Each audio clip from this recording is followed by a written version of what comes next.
ನಿಂದು ತಾಯಿ ಗುಣ ತೀರೋದಿಲ್ಲ ಋಣ, ನೀನು ನಮ್ಮ ಪಾಲಿಗೆ ಎಂದು ದೇವ್ರಯ್ಯ.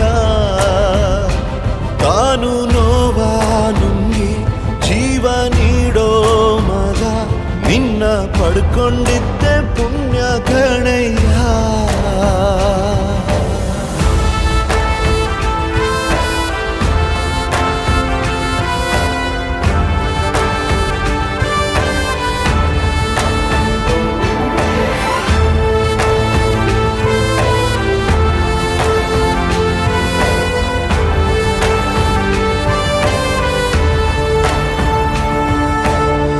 ಅನ್ನ ಕೊಡೋ ಭೂಮಿನು ಹೊಗಳುತ್ತಿದೆ ನಿನ್ನನ್ನು, ಊರನ್ನೇ ಬೆಳಗೋ ವಜ್ರ ನೀನು.